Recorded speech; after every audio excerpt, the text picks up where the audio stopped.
दोस्तों, इससे पहले मैंने अपनी उत्तराखंड की संस्कृति के नृत्यों के बारे में बताया था और अब जो मैं बताने जा रहा हूं उत्तराखंड के 5 प्रमुख जो नृत्य हैं, कब और कैसे कहां-कहां इन नृत्यों का प्रयोग करा जाता है, क्योंकि ये जानना अति आवश्यक है। मैं इनके बारे में बताऊंगा। छड़िया नृत्य है दोस्तों नंबर 1 पर। दोस्तों, चौफुला नृत्य, पांडव नृत्य, झुमोलो नृत्य और हरुल नृत्य। ये नृत्य केवल मनोरंजन का साधन नहीं है हमारे उत्तराखंड में, इससे हमारी उत्तराखंड की लोक परंपराएं जुड़ी हुई हैं। तो आइए दोस्तों, हम एक एक करके अपने नृत्यों को बताते हैं उत्तराखंड में कैसे ये नृत्य होते हैं।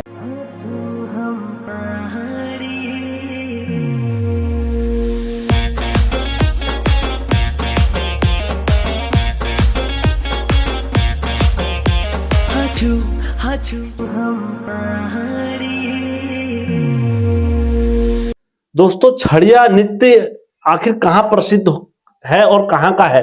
दोस्तों, छड़िया नृत्य जो होता है वो गढ़वाल साइड में बनाया जाता है और ये अधिकतर बसंत ऋतु या फूलदेई छम्मादेई के अवसर पर वहां के स्थानीय लोग इस नृत्य को गाकर अपने त्योहार आदि का उद्घोष करते हैं। दोस्तों, बसंत को नई फसल, नए पत्ते, नई ऋतु के अवसर पर जब गाते हैं वहां के स्थानीय लोग, तो ये परंपरागत अपने रीतियों के अनुसार फसलों पर, पेड़ों पर, सब पर नया पौधा आ जाता है। और दोस्तों, उधर बसंत हो जाता है और इस टाइम पर सावन के समय पर भी दोस्तों सभी इस टाइम पर पेड़ों में, पौधों में, हरेले में, सारी चीजों में जान आ जाती है, बोला करते हैं। प्रकृति में एक सौंदर्यता का रूप निखार छाया जाता है। दोस्तों, इस वक्त छड़िया के नृत्यों में ये फूल, सौंदर्यता और इन चीजों का बखान करके लोग इस नृत्य को अपने क्षेत्र में खड़ा करते हैं। इसमें कौन कौन से वाद्य यंत्र बजते हैं जब ये नृत्य इसमें करते हैं? ढोल, धमाऊ और मझिरा, ये तीनों का प्रयोग करा जाता है और हो सकता है अलग अलग क्षेत्रों में ये अलग अलग तरीके से इसको करा जा सकता है। इसमें भाग लेने के लिए कौन कौन ले सकते हैं? दोस्तों, इसमें भाग लेने के लिए स्त्री और पुरुष दोनों लेते हैं। रोचक तत्व बात यह है इसमें कि इस नृत्य को लोग एकत्रित होने के लिए और अपने गांव वालों को एक साथ बैठकर ये नृत्य को दिखाने की परंपरा भी है कि बहुत सारे लोग एकत्रित हो जाते हैं, तब इस नृत्य को करा करते हैं और लोग इस नृत्य का आनंद लेते हैं। चौफुला नृत्य क्या है? दोस्तों, चौफुला नृत्य जो है वो भी गढ़वाल क्षेत्र का लोकप्रिय नृत्य है और अधिकतर लोग एकत्रित होकर इसमें भी अपना नृत्य, अपना योगदान दिया करते हैं। चौफुला नृत्य में लोक मान्यता के अनुसार इसका जो उल्लेख मिलता है गढ़वाल क्षेत्र में, ये कृषि जीवन से उल्लेख इस नृत्य को मिलता है और लोगों के जीवन, व्यवहार, सुख संपत्ति के लिए इस नृत्य को कराया जाता है। अपने अलग अलग गांव के और अलग अलग लोग एकत्रित होकर इस नृत्य का आनंद लेते हैं। बोला जाता है जब पहले से हमारी फसल कट जाती थी, कटने के बाद जब राज्य खुशी बोलते हैं, ना हवा आए, ना पानी आए, ना बारिश हुई ज्यादा, और सही सलामत कटाई के टाइम पर अगर फसल अंदर आ जाती थी, तो उसकी खुशी में लोग याला चौफुला वाला नृत्य करा करते थे। इन गीतों को प्रस्तुत करने के लिए लोग प्रेम, सौंदर्यता, एकता और वहां के जितने स्थानीय लोग थे एकजुट होकर इस नृत्य को एक साथ करा करते हैं।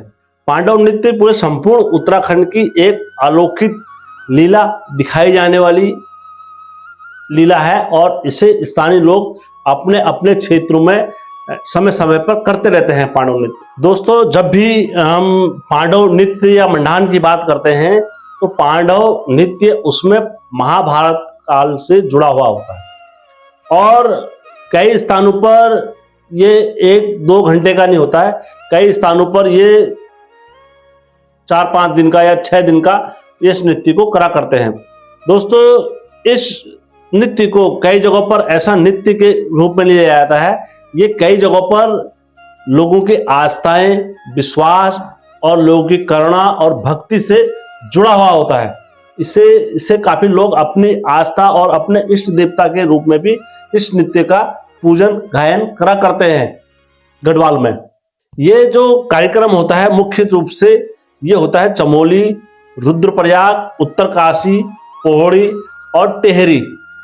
कई स्थानों पर विशेष रूप से कलाकार अपने घर से रथ और धनुष, गधा ये लेकर महाभारत के मैदान में आते हैं, तो मैं अपनी भागीदारी हमेशा दे। चमोलो नृत्य जो दोस्तों, यह नृत्य जो है ये विशेष रूप से महिलाओं का माना जाता है और महिलाएं एकत्रित होकर इसमें इस नृत्य को आपसी में बैठकर या उठकर या गाकर इसे अवश्य करा करती है। विवाह या पारिवारिक सभी लोग महिलाएं मिलकर इस नृत्य को उस शुभ अवसर पर करा।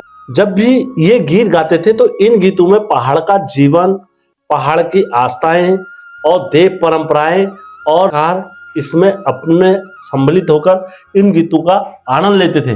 दोस्तों पहले से हमारे शादी विवाह में जब झुमोलो नृत्य था तो महिलाएं इसी नृत्य में डांस करा करती थी। आज के समय में आधुनिक युग में पहाड़ क्षेत्र में भी, हमारे गढ़वाल क्षेत्र में भी क्या चल गया है, डीजे चल गया है। तो आज जब भी कुछ इस तरीके का कार्य होता है विवाह वगैरह, तो महिला संगीत जो होता है तो महिला संगीत के माध्यम से महिलाएं वगैरह नाच करती है अपने मनपसंद गानों में। मैं ये नहीं कह रहा हूँ समय के साथ अपनी बाहरी कल्चर को नहीं अपनाना चाहिए, परंतु अपनी लोक परंपरा, लोक गायन इसको भी जीवित अवश्य रखना चाहिए। ये आज का हमारा कल्चर ही, जो पूर्वजों का कल्चर था उसको भी हमने जीवित रखने का प्रयत्न हर हमेशा। हारुल नृत्य दोस्तों, हारुल नृत्य उत्तराखंड के जौनसांड क्षेत्र का ये वहां की परंपरा का एक प्रमुख नृत्य है। दोस्तों हारुल नृत्य में वीर गाथाएं, इतिहास, सामाजिक घटनाएं और स्थानीय नायकों की वीर गाथाएं सुनने को मिलती है। इस हारुल गीतों में पौराणिक विशेषताएं, सामूहिक एक ढोल दमाओं की गूंज और ऐतिहासिक और सामाजिक लोगों की एकता देखने को विशेष रूप से यहाँ पर मिलती है। दोस्तों इस वाद्य यंत्र के बारे में दोस्तों मैंने इस नृत्य के बारे में आप सभी को बताया। ये हमारे उत्तराखंड को जोड़ने वाले नृत्य है। सभी लोक नृत्यों की क्या समानताएं हैं दोस्तों, ये नृत्य है, ये मतलब लोगों को जागरूक करने वाले नृत्य होते थे हमारे। ये मनोरंजन का साधन नहीं हुआ करता था। इन गीतों के माध्यम से, इन कलाकारों के माध्यम से अपनी संस्कृति को नई पीढ़ियों तक पहुंचाने की परंपराएं हमारे पहाड़ में आज भी देखने को मिल जाती हैं। ऐतिहासिक समानता लोगों को जोड़ा करते थे, प्रकृति का सम्मान करा करते थे कि ये प्रकृति के इस समय पर ये आ रहा है, तो दोस्तों ये सम्मान करने की अवसर होता था। और इसी के चलते हुए समय समय पर ऋतुएं और मौसम बदला करते थे। आज के समय पर नहीं कि जैसे कहीं बरसात के टाइम पर बरसात नहीं हो रही है और धूप के टाइम पर धूप नहीं लग रही है और ठंड के टाइम पर ठंड नहीं लग रही है। ऋतुएं अपना बदल जाती हैं दोस्तों।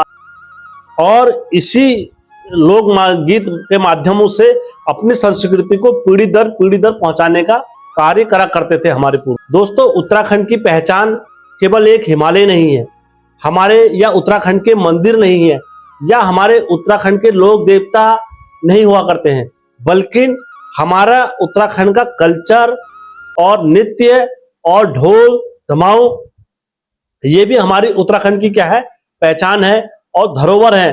तो दोस्तों हमें इन सबको संरक्षित रखकर आने वाली पीढ़ी को सही सलामत पहुंचाने का उत्तरदायित्व तो होना चाहिए। दोस्तों आज के वीडियो में मैंने आपको बताया कि कैसे हमारे नृत्य गढ़वाल साइड में जो नृत्य बसते हैं, डांस होते हैं, उस विषय में मैंने आपको बताया है। यदि आपके क्षेत्र में कुछ अलग इससे हटके है तो दोस्तों आप अपने क्षेत्र का भी मुझे भेजें और मेरा यकीन माने, तो आप मुझे कमेंट के माध्यम से बताएं, मेरा यकीन माने मैं उसे YouTube पर सत्य समझ के ही अपलोड करूंगा। और कमेंट आप मुझे जरूर दीजिए कि मैंने गलत बोला है तब भी या मैंने सही बोला है तब भी, क्योंकि आपका कमेंट मुझे बहुत मोटिवेशन देता है। दोस्तों वीडियो अच्छा लगा होगा, अपनों के साथ घर वालों के साथ, बाहर वालों के साथ शेयर अवश्य करें। जय उत्तराखंड, जय देवभूमि।